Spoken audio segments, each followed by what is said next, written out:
যত মত তত পথ।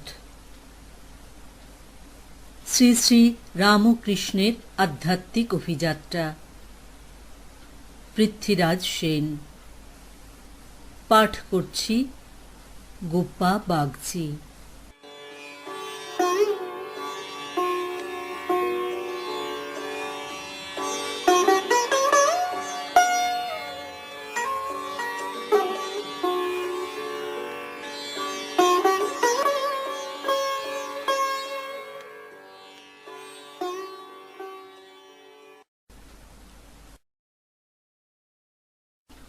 চৈতন্য এবং রামকৃষ্ণ। শ্রী শ্রী রামকৃষ্ণের আধ্যাত্মিক অভিযাত্রার শেষ পর্যায়ে আমরা উপনীত হয়েছি। একে একে শ্রী রামকৃষ্ণ জীবন দর্শনের নানা দিক উদ্ভাসিত হয়েছে। বিশ্বের বিভিন্ন সাধকগণের চিন্তন এবং মননের সঙ্গে তাঁর চিন্তনের সাযুজ্য এবং বৈপরীত্য বিশ্লেষিত হয়েছে। অন্তিম পর্যায়ে এসে আমরা যে বিষয়টির ওপর আলোকপাত করব সেটি অত্যন্ত বিতর্কিত এবং অন্তরঙ্গ। কারণ এই পর্বে আমরা যে দুই মহাসাধকের জীবন কাহিনী এবং আধ্যাত্মিক চিন্তনের কথা আপনাদের সামনে তুলে ধরব, তাঁরা দুজনেই হলেন বাংলা তথা বাঙালির অত্যন্ত প্রিয়। একজন শ্রী চৈতন্য। আজ থেকে প্রায় 530 বছর আগে ফাল্গুনী পূর্ণিমার জ্যোৎস্না প্লাবিত মুহূর্তে তাঁর আবির্ভাব। তিনি সর্বধর্ম সমন্বয়ের বাণী প্রতিষ্ঠা করতে গিয়ে নাম সংকীর্তনের উপর জোর দিয়েছিলেন। আজও বাংলার ঘরে ঘরে অসংখ্য চৈতন্য ভক্ত বিদ্যমান। তাঁরা নিবিষ্ট চিত্তে চৈতন্য প্রদর্শিত পথে জীবন কাটিয়ে চলেন। তাঁরা সৎ, শোভন এবং সুন্দরের সাধনা করেন। মহাপ্রভু শ্রী চৈতন্যের জীবনকে আশ্রয় করে বাংলা সাহিত্যে এক আশ্চর্য আধ্যাত্মিক রসসম্ভারের জন্ম হয়েছে। মহাত্মা চৈতন্যের জীবন কথা কুহেলিকায় পরিপূর্ণ। বিশেষ করে তার অন্তর্ধান রহস্য আমাদের মনে নানা প্রশ্নের উদ্রেক করে। এর পাশাপাশি যদি আমরা পরম পুরুষ শ্রী রামকৃষ্ণের কথা ভাবি, তাহলে দেখব তিনি অসংখ্য মানব মন্দিরে চিরদেদীপ্যমান এক আলোক সত্তারূপে বিরাজ করছেন। তাকে আশ্রয় করে আন্তর্জাতিক স্তরে যে ভাব আন্দোলনের সূচনা হয়েছিল, আজ তার শাখা প্রশাখা বিস্তার করে এক বিশাল মহিরুহে পরিণত হয়েছে। প্রিয় পাঠকবৃন্দ, আসুন আমরা দুই অবতার পুরুষের সাদৃশ্য এবং বৈসাদৃশ্যের ওপর আলোকপাত করি। এই সঙ্গে আমরা দেখব শ্রী রামকৃষ্ণের দৃষ্টিতে মহাত্মা চৈতন্য কিভাবে প্রতিভাত হয়েছেন। ইতিহাসের পাতায় চোখ রাখলে দেখা যায়, কম বেশি 350 বছরের ব্যবধানে এই দুই মহাত্মা পুরুষ পৃথিবীতে আবির্ভূত হয়েছিলেন। যুগ এবং কালের প্রয়োজনে তাঁরা আবির্ভূত হন, এ কথা অস্বীকার করার বিন্দুমাত্র উপায় নেই। ভগবান শ্রীকৃষ্ণ চৈতন্য পৃথিবীতে আসেন নবদ্বীপের পবিত্র ভূমিতে 1486 সালের ফেব্রুয়ারি মাসে। তখন বাংলাদেশ ছিল মুসলমান শাসন। আজ শ্রী রামকৃষ্ণের আবির্ভাব হয় হুগলি জেলার কামারপুকুর গ্রামে 1836 সালের ফেব্রুয়ারি মাসে। তখন বাংলাদেশ ছিল ইংরেজ শাসনে। মহাত্মা চৈতন্যের পিতা জগন্নাথ মিশ্র পূর্ববঙ্গের শ্রীহট্ট জেলার ঢাকা দক্ষিণ গ্রাম থেকে নবদ্বীপে এসেছিলেন। শ্রী রামকৃষ্ণের পিতা সত্যাশ্রয়ী ক্ষুদিরাম চট্টোপাধ্যায় সত্য রক্ষার প্রয়োজনে হুগলি জেলার দেড়ে গ্রাম থেকে কামারপুকুর চলে আসেন। দুই মহাত্মা পুরুষই জন্ম নিয়েছিলেন নিষ্ঠাবান ব্রাহ্মণ পরিবারে। দরিদ্রতা ছিল তাঁদের নিত্যসঙ্গী। যদিও 400 বছরের ব্যবধানে বাংলা তথা ভারতবর্ষের রাজনৈতিক ও সামাজিক পরিবেশে নানা পরিবর্তন ঘটে গিয়েছিল, তবে এই দুই অবতার যখন ধরাধামে অবতীর্ণ হন, তখন দেশ জুড়ে দেখা দিয়েছিল প্রাকৃতিক সংকট এবং রাজনৈতিক ঘূর্ণাবর্ত। গীতায় শ্রী ভগবান স্বয়ং আমাদের আশ্বাস দিয়ে বলেছিলেন, যখন দেশ নরকের অন্ধকারে নিমজ্জিত হবে, আশার প্রতিটি আলোক শিখা ঝঞ্ঝাবর্তায় নিভে যাবে, তখন আমি ধর্ম সংস্থাপনের জন্য যুগে যুগে বিভিন্ন রূপে আবির্ভূত হব। শ্রী চৈতন্য এবং শ্রী রামকৃষ্ণের আবির্ভাব যেন সেই আশ্বাস বাণীকেই সত্য বলে প্রমাণ করেছে। আসুন আমরা একবার মানস চক্ষে দেখে নিই ত্রয়োদশ শতাব্দীতে বাংলাদেশের অবস্থা কেমন ছিল। তখন সমগ্র বাংলাদেশ ছিল মুসলমান শাসনাধীন।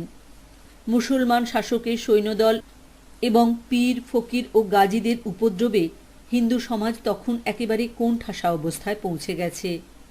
পরাভূত হিন্দুদের উপর চলেছে অমানবিক অত্যাচার। সতীত্ব হরণ হচ্ছে প্রতি মুহূর্তে।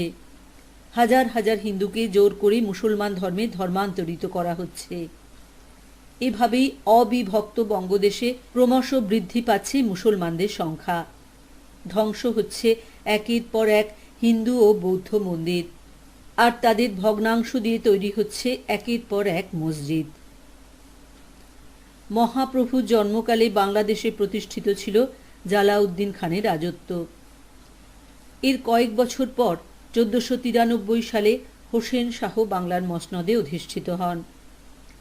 চৈতন্যদেবের আত্মপ্রকাশ এবং বিকাশ ঘটে হোসেন শাহের আমলে। তখন সমাজে কিছুটা শান্তি প্রতিষ্ঠিত হয়েছিল, কিন্তু হিন্দু ধর্ম তখনও অন্ধ বিবরে মুখ গুঁজে পড়ে আছে। কোথাও আলোর সামান্যতম দিশা দেখা যাচ্ছে না। এর পাশাপাশি অন্তঃসারশূন্য আচার সর্বস্ব কিছু পণ্ডিত নিজেদের বিদ্যা বুদ্ধিকে জাহির করার জন্য ষড়যন্ত্রে জাল বুনছেন। তাঁরা শাস্ত্রানুশাসনের মাধ্যমে সাধারণ মানুষকে নিয়ন্ত্রণে রেখে নিজেদের জীবন এবং জীবিকাকে আরও সুস্নাত করার চেষ্টা করছেন। এইসব আড়ম্বরপূর্ণ হীনমন্য ভাবাপন্ন হিন্দু পণ্ডিতদের ক্রমশ প্রচেষ্টায় হিন্দু ধর্ম তার সনাতন ঐতিহ্য হারিয়ে ফেলেছে। জাতিভেদ প্রথাতে জর্জরিত হিন্দু সমাজের নিম্ন বর্ণের প্রতি দেখা দিচ্ছে তীব্র ঘৃণা, আর এভাবেই প্রতি মুহূর্তে অবহেলিত বঞ্চিত হতে হতে হিন্দু সমাজের অসংখ্য মানুষ নির্দ্বিধায় মুসলমান ধর্মের কাছে আশ্রয় গ্রহণ করছেন। এর পাশাপাশি ছিল রাজশক্তির বাহক ইসলাম ধর্মের ধারাবাহিক অত্যাচার এবং প্রলোভন। প্রায় 400 বছর বাদে শ্রীরামকৃষ্ণ যখন বঙ্গদেশে আবির্ভূত হলেন, তখন দেশে ছিল ইংরেজ শাসন। ইউরোপীয় জ্ঞান এবং নাস্তিকতার প্রভাবে বঙ্গদেশ প্লাবিত। প্রতীচ্য শিক্ষায় শিক্ষিত আধুনিক মনোভাবাপন্ন একদল মানুষ হিন্দু ধর্মের অসারত্ব প্রমাণে নানা প্রয়াসে ব্রতী হয়েছেন, আর এইভাবে তখন দেশ জুড়ে দেখা দিয়েছে চরম অবক্ষয়।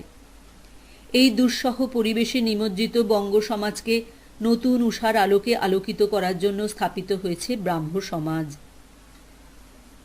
ব্রাহ্ম সমাজ নাস্তিকতা, খ্রিস্ট ধর্ম এবং গোঁড়া হিন্দু ধর্ম মতের বিরুদ্ধে যুদ্ধ ঘোষণা করেছিল।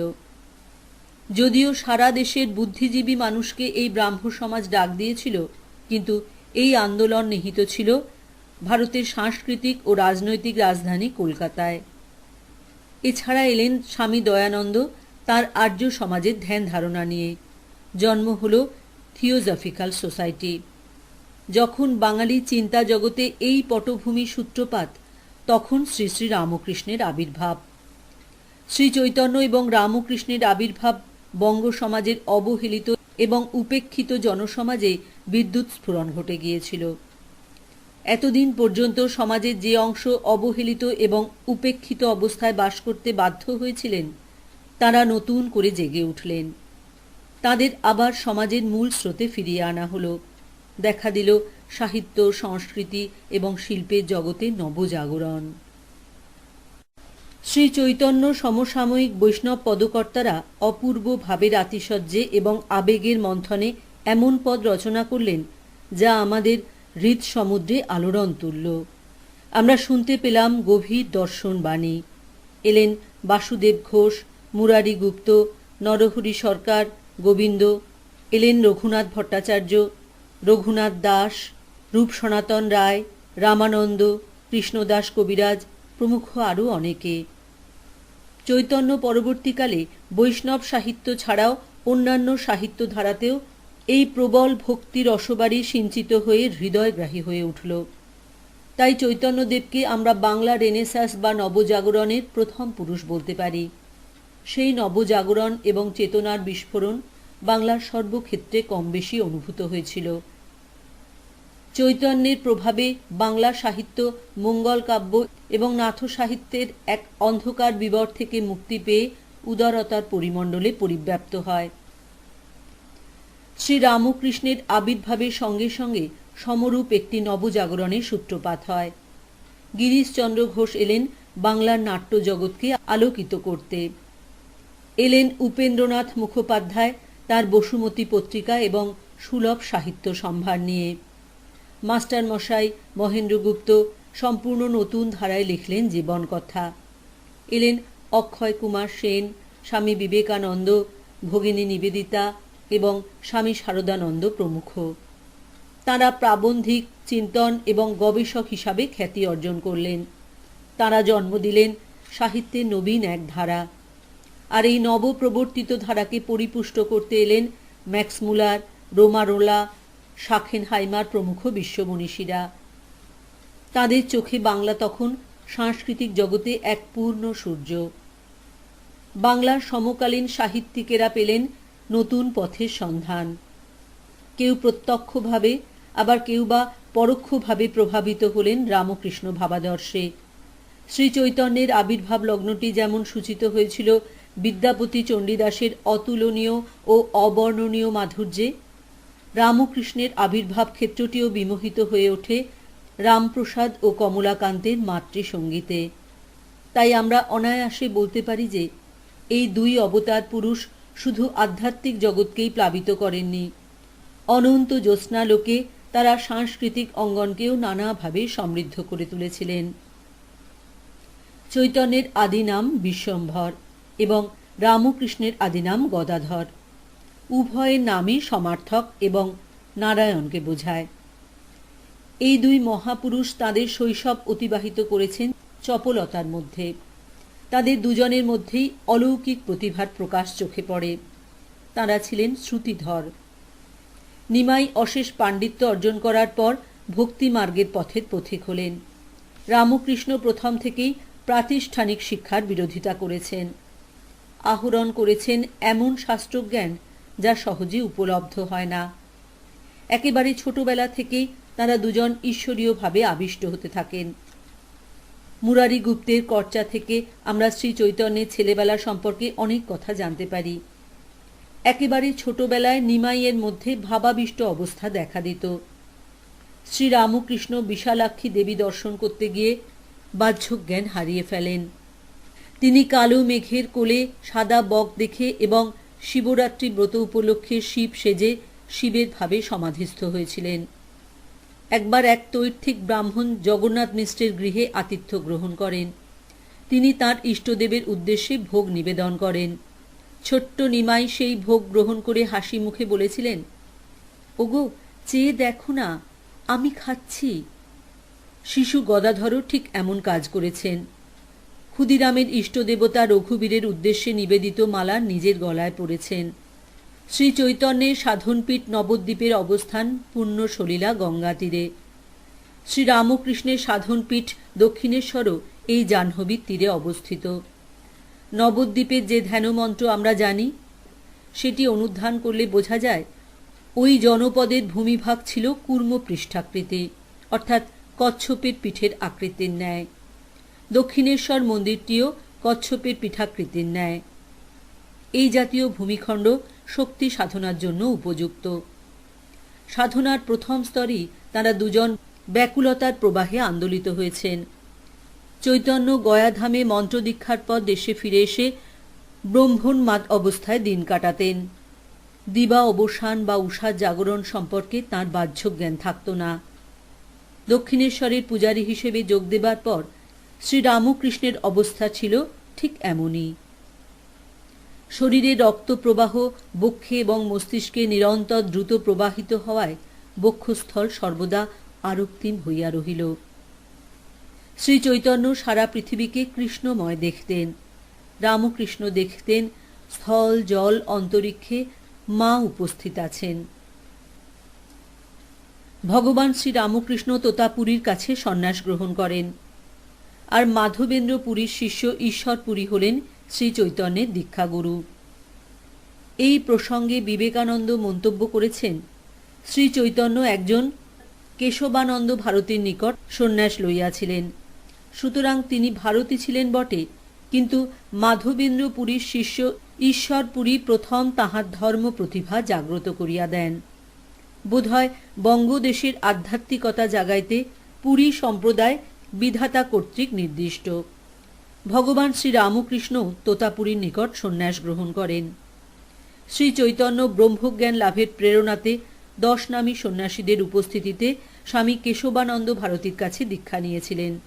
আবার মধুরভাবে সিদ্ধ হবার পর শ্রীরামকৃষ্ণ সকল ধর্ম সাধনায় আত্মনিয়োগ করেন গুরু তোতাপুরীর নির্দেশে।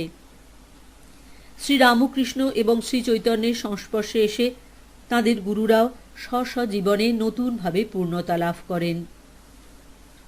জ্ঞান তপস্বী তোতাপুরী ব্রহ্মশক্তি মায়াকে স্বীকার করতেন না।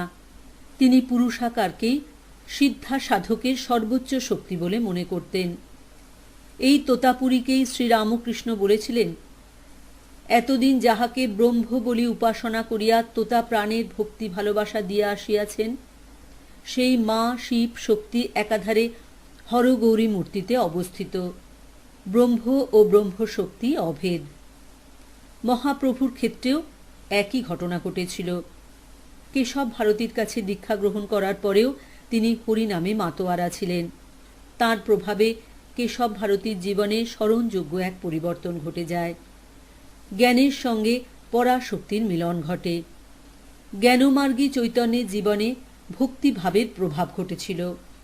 আবার রামকৃষ্ণের জীবনেও ঘটেছিল জ্ঞান ও ভক্তির অপূর্ব সমন্বয়।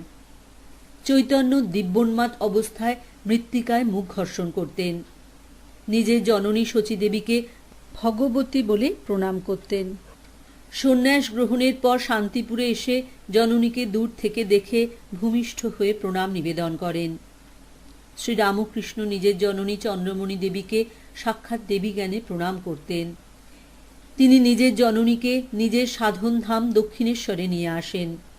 এই দুই অবতার পুরুষের কাছে নিজ নিজ জননী ছিলেন সাক্ষাৎ মাতৃমূর্তি, আর গঙ্গা ভক্তিও তাঁদের চরিত্রের মধ্যে প্রবলভাবে প্রকটিত হয়েছিল। শ্রীরামকৃষ্ণ তাঁর সহধর্মিণী নির্বাচনের ব্যাপারে সকল সন্দেহের নিরসন করেছিলেন। তিনি বলেছিলেন কোথায় গেলে তাঁর জীবন সঙ্গিনীর সন্ধান পাওয়া যাবে। শ্রী চৈতন্য তাঁর প্রথমা পত্নী লক্ষ্মী দেবীকে নিজেই চিহ্নিত করেছিলেন। অবশ্য এই পত্নীর অকাল মৃত্যুর পর তিনি স্ত্রী হিসেবে গ্রহণ করেন বিষ্ণুপ্রিয়া দেবীকে। শ্রীরামকৃষ্ণ এবং শ্রী চৈতন্য ভাবাবেগে নৃত্য করতেন। তাঁরা বাৎসল্য এবং মধুর রসকে সকলের সামনে তুলে ধরেছিলেন। শ্রীরামকৃষ্ণ মধুর ভাবের আবেশে জগন্নাথকে আলিঙ্গন করতে গিয়েছিলেন। আবার এই মধুর রস আস্বাদনের লীলায় চৈতন্য জগন্নাথকে আলিঙ্গন করতে অগ্রসর হয়েছিলেন। পুরীর মন্দিরে প্রবেশের সঙ্গে সঙ্গেই তার এমন ভাব হয়। শ্রী চৈতন্য এবং শ্রীরামকৃষ্ণের মধ্যে আপাত বিরোধী দেব ও মানব ভাবের প্রকাশ লক্ষণীয়। এই প্রসঙ্গে শ্রী শ্রী রামকৃষ্ণ লীলা প্রসঙ্গ গ্রন্থে লেখা হয়েছে, যথার্থ দীনভাব এবং এই দৈব ঐশ্বরিক গুরুভাব যে একত্রে একজনে অবস্থান করিতে পারে, তাহা আমরা বর্তমান যুগে ভগবান শ্রী রামকৃষ্ণকে যথার্থই দেখিয়াছি। মহাপ্রভুর মধ্যেও পুরুষ ও প্রকৃতিভাবের এক আশ্চর্য মিলন ঘটে গিয়েছিল। তিনি দীনভাব এবং ঈশ্বরভাবে নিজেকে প্রস্ফুটিত করেছেন। শ্রী চৈতন্য ভক্তদের কাছে নিজেকে নানা ভাবে নানা রূপে প্রকাশ করেছেন। তিনি কখনো হয়েছেন শঙ্খ চক্র গদা পদ্মধারী, কখনো নিত্যানন্দ, আবার কখনো অষ্টভুজ। রামকৃষ্ণ নানাভাবে নিজেকে প্রকাশ করেন। তিনি কখনো মা কালী রূপে দর্শন দেন ভক্তবৃন্দকে, কখনো গোপাল হিসেবে এসেছিলেন তাঁর শিষ্যদের কাছে, আবার কখনো খ্রিস্টান ভক্তরা তাঁকে যিশু রূপে দর্শন করেছেন। জাতিভেদ প্রথার অবসানে এবং সমাজের একেবারে ব্রাত্য শ্রেণীর মানুষের কাছে আধ্যাত্মিক ভাবনা পৌঁছে দিতে গিয়ে শ্রী চৈতন্য যে পথ প্রদর্শন করেছেন, শ্রীরামকৃষ্ণ তা বারবার উল্লেখ করেছেন। শ্রীরামকৃষ্ণ বলেছেন, কেবল এক উপায়ে জাতিভেদ উঠতে পারে, তা হল ভক্তি। ভক্তের জাতি নাই। অস্পৃশ্য জাত শুদ্ধ হয়। চণ্ডালের ভক্তি হলে আর সে চণ্ডাল থাকে না। চৈতন্যদেব আচণ্ডালে কোল দিয়েছিলেন। রামকৃষ্ণ বলতেন, ভক্তের কোনো জাত নেই, তাই তিনি অব্রাহ্মণকেও সন্ন্যাসের অধিকার দিতে বিন্দুমাত্র কুণ্ঠা বোধ করেননি। শ্রী চৈতন্য নিম্নবর্গ মানুষের মনে বহুদিনের হারানো আত্মবিশ্বাস ফিরিয়ে আনতে পেরেছিলেন। আর শ্রী রামকৃষ্ণ ঠিক একইভাবে সমাজের অন্তর্য শ্রেণীর কাছে পৌঁছে গেছেন তাঁর দর্শন আলোর দিশা নিয়ে। চৈতন্য প্রবর্তিত বৈষ্ণব ধর্মের দ্বারা বাংলার হিন্দু ধর্মের মধ্যে নতুন প্রাণের স্পন্দন দেখা দিয়েছিল, লিখছেন বিখ্যাত ঐতিহাসিক যদুনাথ সরকার। সত্যি, এইভাবে শ্রী চৈতন্য বাংলার ভাব আন্দোলনে এক নতুন দিশা দেখিয়েছিলেন। আবার সমাজের উচ্চবর্ণের যারা কিছু মানুষকে অপাংতেয় করে রেখেছিলেন, তাঁদেরও আদরে কোলে টেনে নিলেন শ্রীরামকৃষ্ণ। মধ্যযুগে নারী ছিলেন অবহেলিত এবং লাঞ্ছিত। তারা সামাজিক এবং ধর্মীয় অধিকার থেকে বঞ্চিতা হয়ে দিন কাটাতেন অন্তঃপুরের অন্ধকারে। শ্রী চৈতন্যই প্রথম তাঁদের মুখে দিলেন নাম গানের অধিকার। তাঁর সংস্পর্শে এসে নারীরা নিজেদের নতুনভাবে উপলব্ধি করলেন। চৈতন্য বলেছিলেন, যথার্থ শিক্ষা পেলে নারীও উন্নতি করতে পারে। তাঁরাও সাধনার মাধ্যমে উচ্চ আধ্যাত্মিক শক্তি সম্পন্না হয়ে গুরুস্থান অধিকার করতে পারে। শ্রী চৈতন্যের আবির্ভাবের পর বাংলাদেশের বুকে আর এক নবজাগরণ ঘটে যায়। বিশিষ্ট ঐতিহাসিক রামচন্দ্র মজুমদার লিখেছেন, স্ত্রীলোকের অবস্থারও উন্নতি দেখা দিল।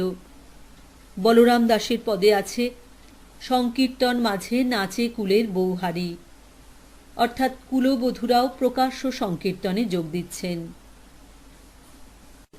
শ্রী চৈতন্যের তিরোভাবের পর কয়েক শতাব্দী যেতে না যেতেই নারী সমাজে সেই সুসময় কেটে গেল। হিন্দু নারী জাতির ওপর আবার নেমে এলো অমানবিক অত্যাচার। তাদের মধ্যে দেখা দিল আত্মচেতনার অভাব। শ্রী রামকৃষ্ণের আবির্ভাবে নারী জাতি আবার স্বমহিমায় প্রতিষ্ঠিত হবার সুযোগ লাভ করে। শ্রী রামকৃষ্ণ তাঁর দৈনন্দিন আচরণের মাধ্যমে প্রমাণ করেছেন যে নারী ও পুরুষের মধ্যে কোনো ভেদ নেই। পুরুষ যেমন সন্ন্যাস ধর্ম অবলম্বন করে ঈশ্বরের আরাধনায় জীবনের প্রতিটি মুহূর্ত অতিবাহিত করতে পারে, নারীরও সেই অধিকার আছে। নারীও জগৎ কল্যাণে জনসাধারণের সেবা করতে পারে। তিনি তাঁর পত্নী মা শারদাকে বিশ্বজননী বলে প্রতিষ্ঠা করতে চেয়েছিলেন। শ্রী চৈতন্য নাটকের অভিনয়ের মাধ্যমে লোকশিক্ষা দিতে চেয়েছিলেন। তিনি স্বয়ং নাটকে অংশ নিয়েছেন।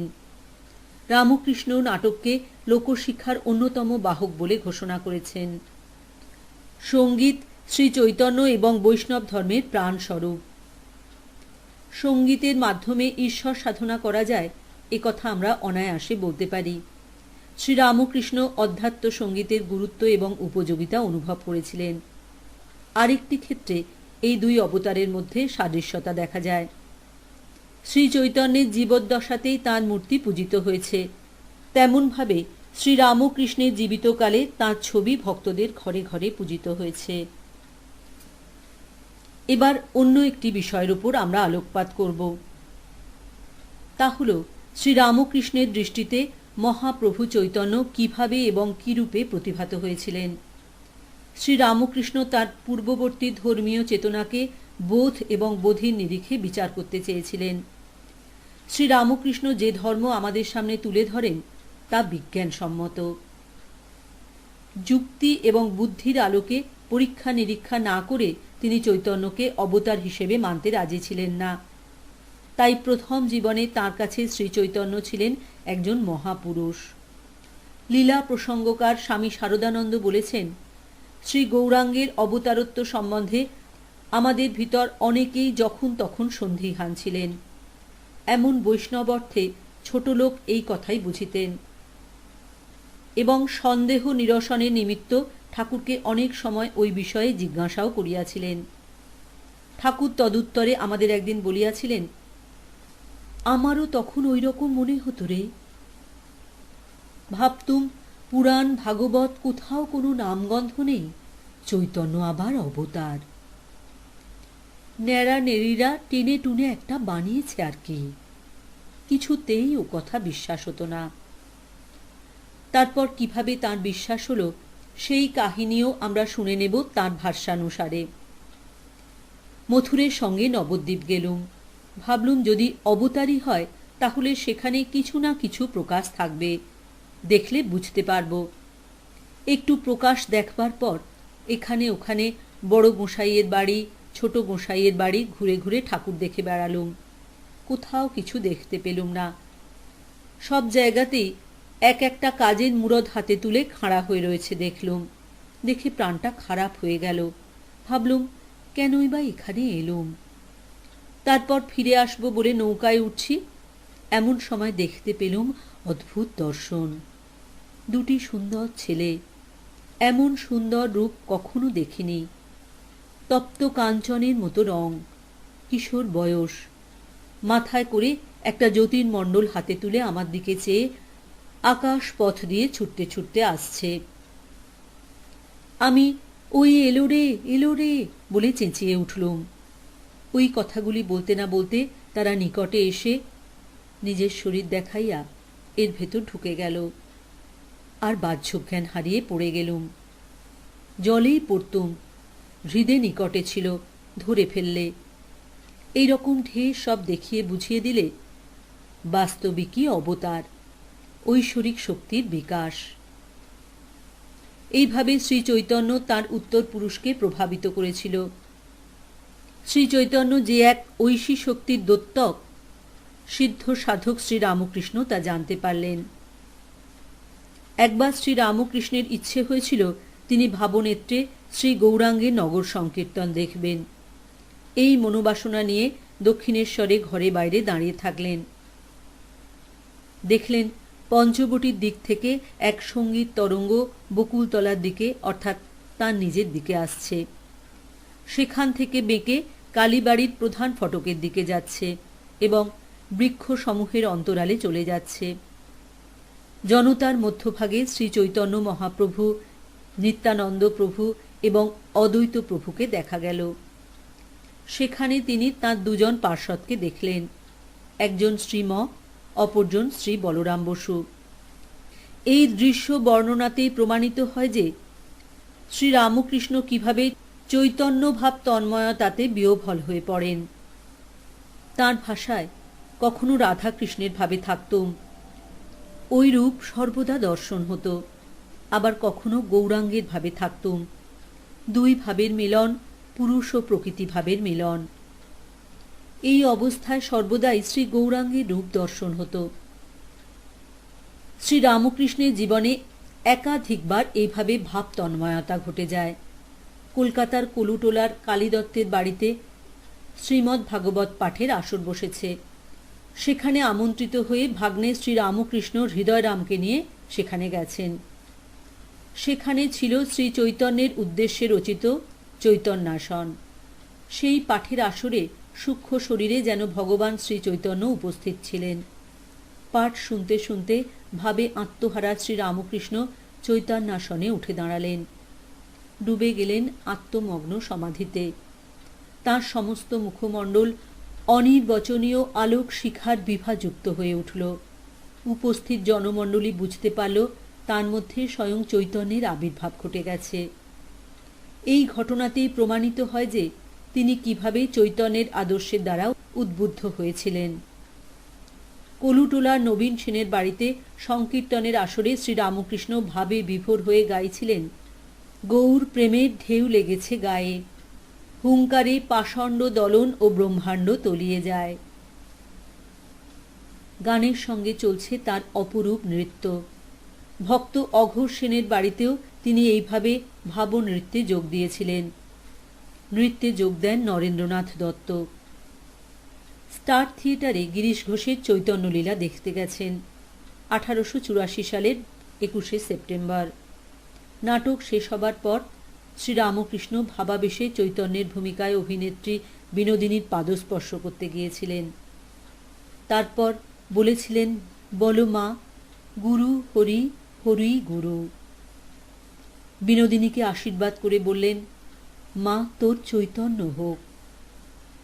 এই সব ঘটনা পর্যবেক্ষণ করলে আমরা স্পষ্ট বুঝতে পারি তিনি কিভাবে চৈতন্যভাবে নিজেকে আপ্লুত করতেন। কথার ছলে ভাগবত দর্শনের নানা বিষয়ের কথা আমাদের শুনিয়েছেন। বলেছেন, প্রেমোন্মাদ কি? তারপর তিনি নিজেই উত্তর দিয়েছেন, যে অবস্থা হলে জগৎ ভুল হয়ে যায়। নিজের দেহ যে এত প্রিয় জিনিস তাও ভুল হয়ে যায়। চৈতন্যদেবের হয়েছিল। সাগরে ঝাঁপ দিয়ে পড়লেন। সাগর বলে বোধ নাই। মাটিতে বারবার আছাড় খেয়ে পড়ছেন। ক্ষুধা নাই, তৃষ্ণা নাই, নিদ্রা নাই, শরীর বলে বোধ নাই। শ্রীরামকৃষ্ণ এইভাবে তাঁর অনুপম বাচন ভঙ্গির সাহায্যে সকলের কাছে চৈতন্য মহিমা প্রকাশ করেছেন। তিনি বলেছেন, অন্নদানের চেয়ে জ্ঞানদান ও ভক্তিদান আরও বড়। চৈতন্যদেব তাই আচণ্ডালে ভক্তি বিলিয়েছিলেন। শ্রীরামকৃষ্ণ কথামৃতের বর্ণনায় আমরা দেখেছি, শ্রীরামকৃষ্ণের ঘরে টাঙানো গৌর নিতাইয়ের ছবি একখানা বেশি ছিল। গৌর নিতাই সাঙ্গ পাঙ্গ লইয়া নবদ্বীপে নাম সংকীর্তন করছেন এই ছবি। তাহলে সর্বধর্ম সমন্বয়ের প্রবক্তা এবং সর্বধর্মের উদ্গাতা মুক্ত পুরুষ শ্রী শ্রী রামকৃষ্ণ পরম শ্রদ্ধার আসনে আসীন করেছিলেন তাঁর পূর্বপুরুষ মহাত্মা শ্রী চৈতন্যদেবকে। তবে এই দুই মহাপুরুষের জীবন দর্শনে যে শুধুই সাদৃশ্যতা ছিল এমন কথা বললে সত্যের অপলাপ হবে। তাদের মধ্যে কিছু কিছু বৈসাদৃশ্য ছিল, এটাই অনিবার্য। আমরা জানি শ্রী চৈতন্য সংসার এবং পত্নী ত্যাগ করেছিলেন। শ্রী রামকৃষ্ণ কিন্তু তা করেননি। তিনি তাঁর সাধন পথে পত্নীকে যথাযোগ্য সম্মানের আসনে আসীন করেছিলেন। শুধু তাই নয়, পত্নীকে দেবীর আসনে বসিয়ে ষোড়শী পূজা করেন, যা বিশ্বধর্ম আন্দোলনের ইতিহাসে এক অনন্য সাধারণ ঘটনা। সন্ন্যাস গ্রহণের পর মহাত্মা চৈতন্য কিন্তু একমাত্র জননী শচীদেবী ছাড়া অন্য কোনো নারীর মুখদর্শন করতে রাজি ছিলেন না। তবে নারীর প্রতি তার কোনো ঘৃণা ছিল না। সমাজের সকল শ্রেণীর নারীকে তিনি অকাতরে প্রেম বিলিয়ে গেছেন। এমনকি দেবদাসীদের প্রতিও করুণা বর্ষণ করেছেন। কিভাবে তারা এই পঙ্কিল জীবনের আবর্ত থেকে মুক্তি পেয়ে সমাজের মূল স্রোতে ফিরে আসতে পারে সেই সম্পর্কে অনেক কথা বলেছেন। নারীর উন্নতির পথ নির্দেশ করেছেন। তবে শ্রীরামকৃষ্ণের মতো তিনি প্রত্যেক নারীর মধ্যে জগৎ জননী রূপকে প্রত্যক্ষ করেননি। শ্রীরামকৃষ্ণ ভ্রষ্টা বারাঙ্গনা থেকে শুরু করে বীরাঙ্গনার মধ্যে সেই মহামায়াকে প্রত্যক্ষ করেছিলেন। এমনকি নিজের স্ত্রীকে বিশ্ব পালয়িত্রী হিসেবে স্থাপন করে এক অসাধারণ ইতিহাস রচনা করেছিলেন। শ্রী চৈতন্যের সাধন ইতিহাসে নারী গুরু গ্রহণের কোনো স্থান নেই, কিন্তু শ্রীরামকৃষ্ণ ভৈরবী ব্রাহ্মণীকে তাঁর তন্ত্র সাধনার গুরু হিসেবে স্বীকার করেছিলেন। এইভাবে তিনি এক সদর্থক বার্তা সকলের কাছে পৌঁছে দিতে চেয়েছিলেন, অর্থাৎ একজন নারী ইচ্ছা করলে দীক্ষা গুরু হিসাবে নিজেকে প্রতিষ্ঠা করতে পারে। উপনয়নের সময় ধনী কামারিনীর হাত থেকে প্রথম ব্রত ভিক্ষা গ্রহণ করেন। কৈবর্ত রমণী রানী রাসমণির প্রতিষ্ঠিত মন্দিরে পূজারীর পদে অধিষ্ঠিত হন। শ্রী চৈতন্যের জীবন ইতিহাসে এমন ঘটনার উল্লেখ পাওয়া যায় না। শ্রী চৈতন্য সদা সর্বদা কৃষ্ণময়তায় আচ্ছন্ন ছিলেন, যদিও তিনি শিব, রামচন্দ্র এবং দুর্গার ভজনা করেছেন। হিন্দু ধর্মের প্রতিটি দেবদেবীর প্রতি শ্রদ্ধা প্রদর্শন করেছেন, কিন্তু কৃষ্ণ ছিলেন তাঁর একমাত্র আরাধ্য দেবতা। আর দক্ষিণেশ্বর মন্দিরে কালী সাধনায় আত্মমগ্ন এবং মাতৃদর্শনের অধীরতায় শ্রীরামকৃষ্ণ বারবার আত্মদান করতে উদ্যত হয়েছেন। আবার এই রামকৃষ্ণকেই আমরা দেখেছি রাম ভজনায় আত্মগত হতে। শিব সাধনা করতে করতে হারিয়ে ফেলেছেন সমস্ত শক্তি। শ্যামা সঙ্গীত শুনে হয়েছেন আত্মহারা। কীর্তন আনন্দে হয়েছেন বিভোর। শাক্ত, শৈব, বৈষ্ণব সাধনা ছাড়াও ইসলাম, খ্রিস্টান ধর্ম সাধনায় লাভ করেছেন সিদ্ধি। এ এক অভূতপূর্ব জীবনবেদ। তাই আমরা অনায়াসে বলতে পারি, শ্রী শ্রী চৈতন্যদেবের তুলনায় তাঁর সাধন, জীবনের ব্যাপ্তি এবং গভীরতা অনেক বেশি। শ্রী চৈতন্য তাঁর জীবনের শুরু এবং শেষে ছিলেন একজন বৈষ্ণব, আর রামকৃষ্ণ হয়ে উঠেছিলেন বিশ্বজনীন। বৈষ্ণবগণ সাকারবাদী, আর শ্রী রামকৃষ্ণ একই সঙ্গে সাকার এবং নিরাকারবাদী। শ্রী চৈতন্য জনসাধারণের মধ্যে হরিনামের প্লাবন বইয়ে দেন। শ্রী রামকৃষ্ণ বৈজ্ঞানিক মানসিকতা দিয়ে ধর্মশিক্ষা বিলিয়েছিলেন। গৌড়ীয় বৈষ্ণবরা বিশ্বাস করতেন নাম সংকীর্তনের মাহাত্ম্য সর্বাধিক। নামের মাহাত্ম্য আছে, কিন্তু ঈশ্বরকে পেতে হলে প্রাণের ব্যাকুলতা থাকা চাই। শুধু নামগান করলে উন্নতি হবে না। শ্রী চৈতন্য সকলকে একই রকম শিক্ষা দিয়েছেন। শ্রী রামকৃষ্ণ তাঁর শিষ্য ও ভক্তদের মধ্যে অধিকারী ভেদে শিক্ষা দিতেন। নরেনকে দিয়েছেন অদ্বৈত বেদান্তের শিক্ষা, কালীকে যোগ এবং রাখালকে ভক্তি। শ্রী চৈতন্য যে বৈষ্ণব ধর্ম আন্দোলনের প্রবক্তা, তার তিনটি মূল উদ্দেশ্য: নামে রুচি, জীবে দয়া ও বৈষ্ণব পূজন। শ্রী রামকৃষ্ণ বলেছেন, জীবে দয়া, তুই জীবকে দয়া করবি? দয়া করবার তুই কে? না না, জীবে দয়া নয়, শিবজ্ঞানে জীবের সেবা। এই শব্দ নিচয়ের মধ্যে তাদের দুজনের বৈপরীত্য সব থেকে বেশি প্রকাশিত হয়েছে। শ্রী রামকৃষ্ণ অত উচ্চ স্তরের সাধক ছিলেন বলে এমন উপলব্ধি করতে পেরেছেন। বিবেকানন্দ মন্তব্য করেছেন, কি অদ্ভুত আলোকই আজ ঠাকুরের কথায় দেখতে পাইলাম। পরবর্তীকালে বিবেকানন্দ সত্যি সত্যি শিবজ্ঞানে জীবসেবার মহাব্রত প্রচার করেন। আমরা সকলে যখন একই ঈশ্বরের সন্তান, তখন একে অন্যকে দয়া করতে পারি না, সেবা করতে পারি মাত্র। এই হলেন বাংলা তথা ভারতের আধ্যাত্মিক জগতের দুই মহাপুরুষ। তাঁরা আপাত সাদৃশ্যের অন্তরালে বজায় রেখেছেন স্বকীয় স্বাতন্ত্র্য।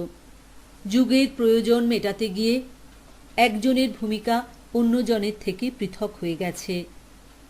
নির্মোহ যুক্তির পথ ধরে অগ্রসর হলে আমরা দেখতে পাব শ্রীরামকৃষ্ণের জীবন শ্রী চৈতন্য জীবনের অনুশীলন মাত্র মনে করা বাতুলতা।